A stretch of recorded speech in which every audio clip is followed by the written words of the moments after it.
Good evening. Welcome to PoliticIt Podcast. I've got David Owen today, and nice to have you back, Dave. It's always nice to talk to you. Oh, it was my pleasure. Yeah. We never know what direction Yeah. we seldom know where we're going. Yeah, well, that's always good, though, right?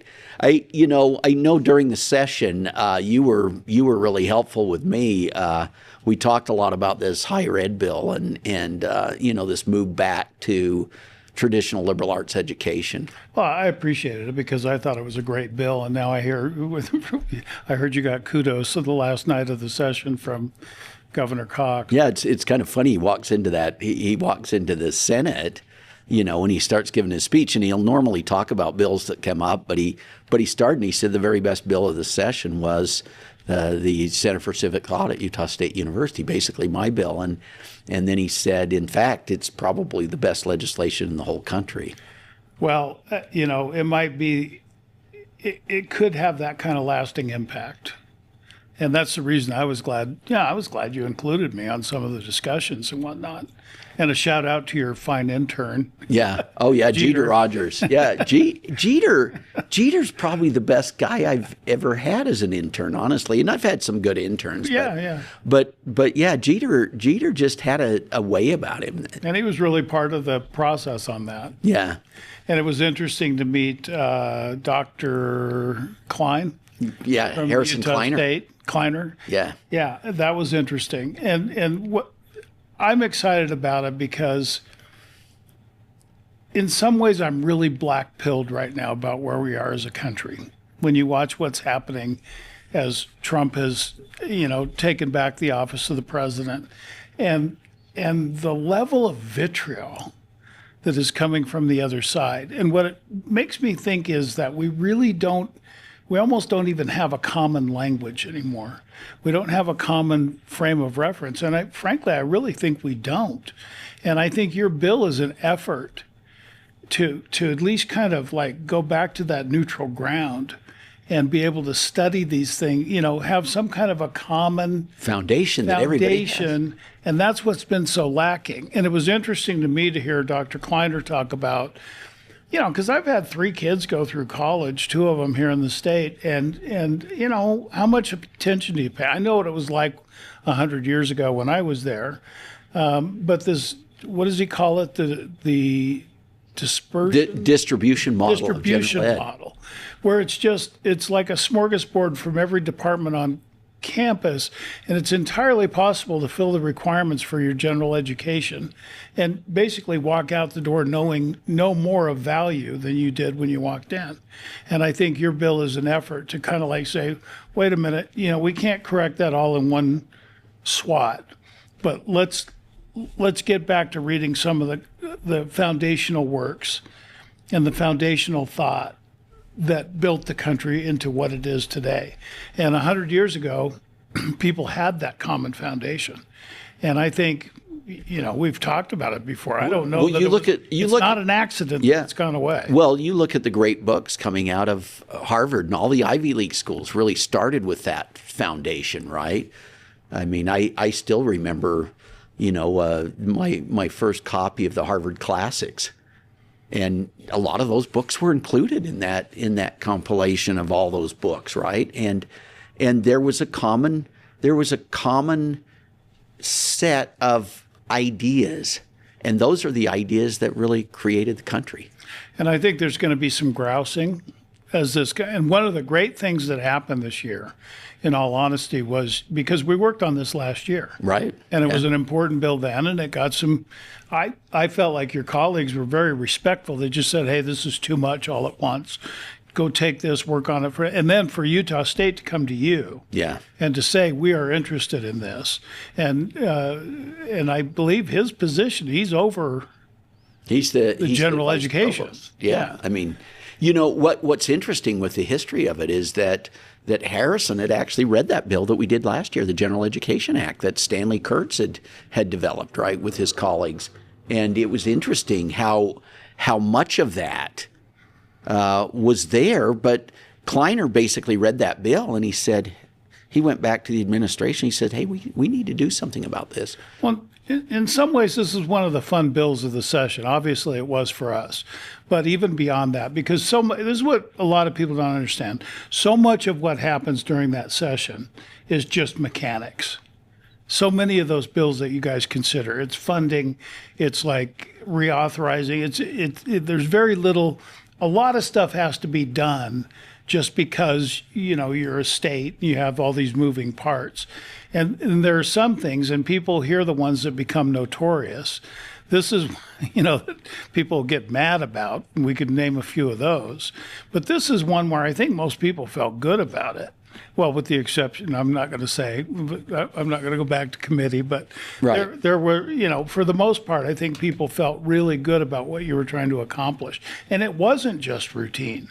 It wasn't just the normal business of the legislature. Yeah. To kind of. Well, when it got to the House and you had, Carolyn Spackman Moss basically stand up on the floor and, we should mention as a Democrat. Yeah. And she started the conversation. She goes, they say that that legislation breeds strange bedfellows. Yeah. And she said, I would have never thought that I would have liked anything that Senator Johnson did. And then she talked about her. I mean, she was a high school teacher that taught she the had great a long books, right? history in education. And she went on and on and on, and some of the Republicans turned around to me and like, how did that happen, right? What's wrong here? I don't think people realize that it really is a bipartisan effort. It's kind of back to. It's because they haven't seen one in so long. We have very little of that goes on these days. Yeah, and when you have someone like Carolyn Moss who taught that all her career, yeah, that's her love, right? And she could see that, hey, this is actually a good thing. And so I guess the idea is to establish up at Utah State and then move the thing through the system, which is pretty exciting. Yeah. Especially with the move that was up there. And I hate to say it's a bad thing, but this idea, what is it called, the first certification, or the first credential. First credential, where they're looking at a more competency work-oriented kind of deal. Which, I mean, it's not to say that those things are bad, but they don't fulfill the same category that you're trying to. Yeah, because that's a workforce training, right? I mean, industry does have needs, and they have needs for people to be trained when they come to work. But generally, those competencies are fairly narrow. They say this is the job we have, and this is what people have to know in order to get that job. But it's not geared towards training the mind and expanding somebody's thought patterns. And I think technical education and some of the offerings at the community colleges and in the more tech, the tech schools, that kind of thing, I think all that's great. But we're not. The university education was always supposed to be something more broad and more deep than that, and not just oriented toward the vocational or the professional. Well, you can see why those on the right, though, have kind of inserted that in. Yeah. Because they look at the universities and they say it's been taken over by crazy people. What are they doing? Yeah. Well, if not that, they were just trying to find something constructive out of the university system, I think. Yeah. Well, we're going to take a break and we'll come back. Tired of media bias? Frustrated by political noise? PoliticIt.com cuts through the clutter, giving you real facts, clear analysis, and unbiased insight on the issues that matter most. Stay informed, stay empowered. Whether it's elections, policy changes, or breaking news, we've got you covered. No spin, no agendas, just truth you can trust. Visit PoliticIt.com today, because informed citizens shape the future. PoliticIt.com, where politics meets clarity. Welcome back to PoliticIt. We've got David Owen with us. And Dave, before we were talking about, some of the things that we were working on with my bill, but one of the things I really wanted to talk about was what's the perception outside of Salt Lake City? Let's start by talking about some of the bills that passed. I was active, as you know, working on that, what was HB 300, the voting, the kind of Right. reworking, Right. the mail-in voting and so forth. I was disappointed how watered down it got and the fact that it doesn't happen until after the next election. But I had really interesting conversations with leaders and with your colleagues over in the Senate talking about what the right way was to handle that, to get the security without being too high-handed in terms of, now, I told the speaker, for example, one day in a meeting, I said, look, I don't like mail-in balloting, but I'm easy. I'm not the guy you need to worry about. A lot of other people do. And I was concerned about being too high-handed in terms of Just cutting it off when people have said that they like it. But I did say that the data is contradictory. Number one, people, they like mail-in balloting. They do, mail-in voting. Well, and we saved that in 300, right? Right. And then number two, they support photo ID in the data. And number three, And I think that was one where I think there were compromises, right? Yeah, and number three is they want election night results. Well, you can't, under the current law as it was, you could not do that. And you couldn't do all three of those things. There was no way. And I happen to think, just in talking with people, I think that what they like, one of the things they like about mail-in voting isn't so much the mailing in as it is getting the ballot ahead of time and being able to look at it, discuss it, kind of take some time instead of standing there in the booth Right. and trying to make all those decisions on the fly and remembering everything. Right. And I think people like that time to consider and Yeah, because they might look at one race and then they'll go back to their notes and they'll say, okay, Yeah. based on Yeah. what I've read, that's who I prefer. they get a week or two. They get some time to be able to consider it. And I think from what I heard from people, they really like that. And so, the effort was to try to find a compromise where, I don't know, 65% of the voters this last cycle took their mail-in ballot and hand carried it to either a drop box or to the poll on election day, and they didn't do it by mail anyway. So anyway, it'll be interesting to watch that kind of develop over time. The other one that's going to make a lot of waves is the public union bill.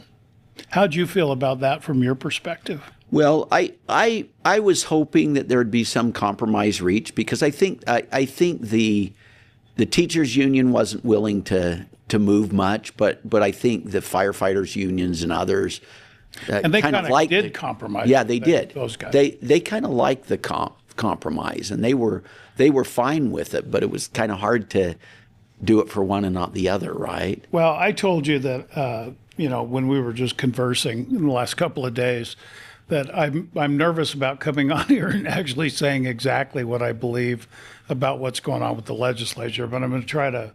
No, I think I think that's important because I like President Adams a lot. I like Speaker Schultz a lot. And it's not, though, I'm not going to isolate those two guys. Right. But when you go out and you talk to people, and I'm getting this from too many different directions. Right. What they say is the legislature this is the coffee talk. This power is hungry, and they're grabbing power, and everything you guys do is grabbing power to yourselves, and you want to control everything. And I've heard more than one person say the legislature should stay in its lane.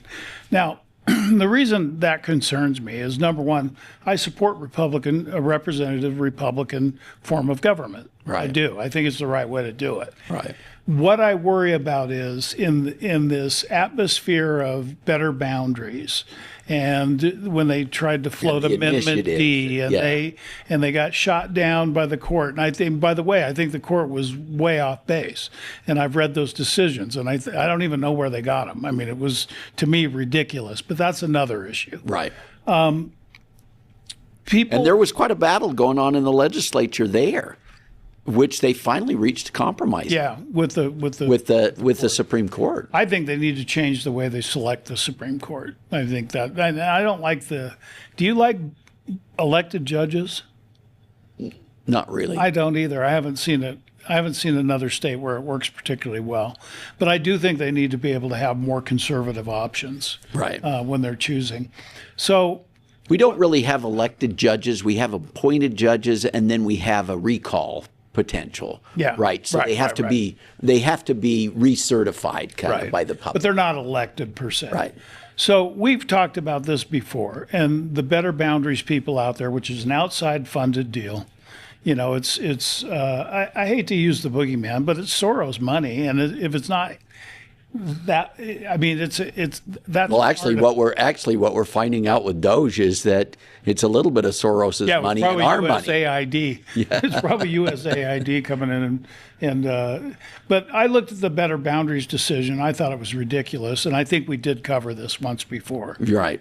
But here's my concern: if you have people out there saying the legislature's power hungry and they're trying to grab power to themselves, at the same time that these very liberal out-of-state forces, and they find some people to be their beard here in the state, they're coming in and they want initiatives.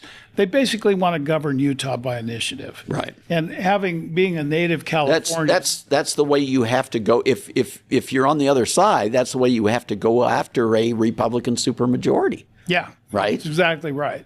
And they can always find something. I mean, we've talked about it before, the Colorado blueprint. Right. And they get their nose under and they're going to be running an initiative like that. I call it the mother of all initiatives, where they're going to lower the signature threshold, and they're going to hope.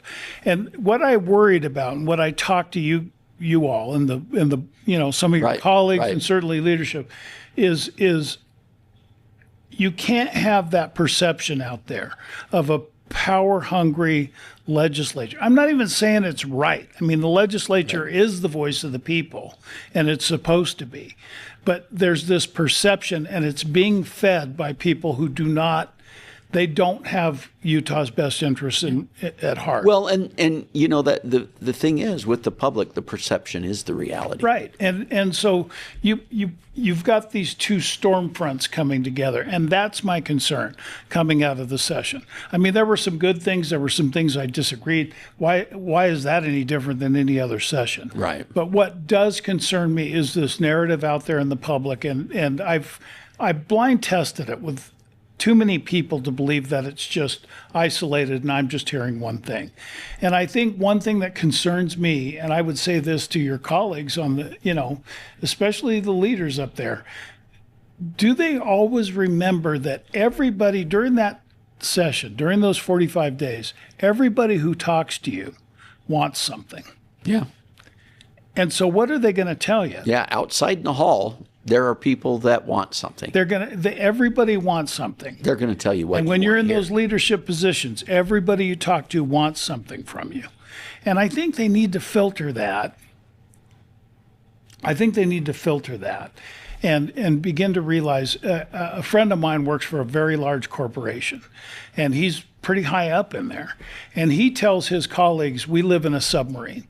We breathe the same air, we eat the same food, we see the same things every day. We don't know what's going on outside. And sometimes I worry that the legislature is its own biosphere. Right. And that too many people don't. You guys do, because you go out and talk to your voters. But I think sometimes it becomes a group mentality, and I am concerned about that over the long. Well, so let's get back to that union thing. You asked me about the union bill. Yeah. So what do you think is going to happen with this initiative? Because they've got a referendum going. One of my clients did some polling on that because they are interested in the issue. And what you learn from the polling, did I send that to you? Yeah, you did. What you learn from it is that there's a way of explaining it, and if people have the facts and they have the information, but this is going to be a very emotional thing. The key element is going to be to separate the teachers from the UEA, because the UEA is different than the teachers. Right. And what I've learned over the years, and I've done other research in this, is that it's like Congress. People hate Congress, but their guy's okay. I like my guy. He's good. Right. Yeah. It's the same way with the UEA. People, I'm not going to say they hate the UEA. They don't particularly like the UEA, but my kid's teacher's great. Right. And that's just a normal human thing, I think. And the UEA will try to put those two things together. So any attack will be an attack on exactly your kid's That's teacher. what they're going to do. They're going to do they're going to do the human shield thing and put the teachers out in front of them. Right. And sadly, too many of the teachers are buying into it. And my observation, I'm going to go ahead and say it, and all the viewers out there can, yell at me on social media. Good luck. Yeah. You don't spend a lot of time. The last thing that the UEA cares about is kids. Yeah. It's the last thing they care about. They care about seniority, and they care about how much they're going to get paid, and they care about whether they can collect their dues on a direct basis, all that kind of stuff. The last thing they're worried about is kids. And I hope that comes out. It's going to be a tough fight. Yeah. It is not going to be easy. And I hope everybody's taking it seriously, because in the long run, it's better for Utah and better for kids. Yeah, it is. You don't think that'll tick anybody off? No, I don't. But the thing is, I mean, I get that all the time, right? And that's part of being in this bubble, because I see the people from the union and the things they ask for. And when you're a legislator, and one of the primary things you hear outside in terms of polling and everything is that teachers in Utah are underpaid. Okay, that's one of the things you hear a lot. So what did we do? We made a concerted effort to increase teacher pay, especially new teachers. There is nothing you can do, John. Well, no, but what's amazing to me is that the union fought us on that. Now, if you look at their official stuff on their website, oh yeah, they're all for teacher pay increases. But that's not the way they work these things internally. And so it's frustrating. Yeah. In fact, that's why we found money again this year to give a raise. It wasn't a huge one, but it was still $60 million. A lot of people are doing in the economy right now. Yeah.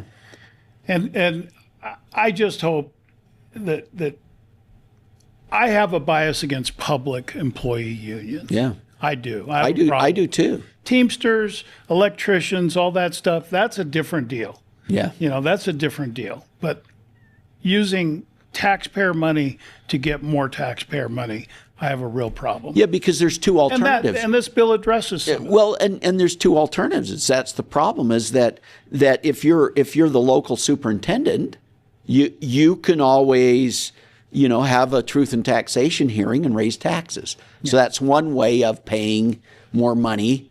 Or you can take, as a county, you can take money away from other public services. Yeah, public safety, whatever. Yeah. Right. And so it's either got to be reallocated or it's got to be an increase in revenues. Yeah. And those things have to be balanced, right? And so when you see, one of the things I saw that I thought was very strange is the School Board Association and the Superintendents Associations were out marching with the union. Yeah. Right? And they're supposed to be that conflict. Right? And so we could do 15 podcasts on this. Yeah. But my opinion is what it is, and people can get mad at me and yell at me on Twitter. My name's Kevin Johnson. Yeah. Hey, so in conclusion though, what do we do as legislators, do you think, to kind of push back on this narrative that we're just power hungry and trying to take power away from the people? Part of it's education. I mean, a lot of you guys do a good job of getting out there to your people and talking to them. I was just concerned with the appearances during this last session. I think, I think some attention needs to be paid to that. Yeah. Well, I appreciate it. I don't think you and I can solve it. So. Yeah. Well, so Dave, in conclusion, any parting thoughts? No. I mean, anything particularly dynamic from the session? No. It was interesting. I mean, I enjoyed working on your bill. I saw some other good things that I thought were good. My organization that I represent here, we had some victories, and so onward and upward. Yeah, thank you. Well, Dave, thanks for coming in. Appreciate it. Okay, bye.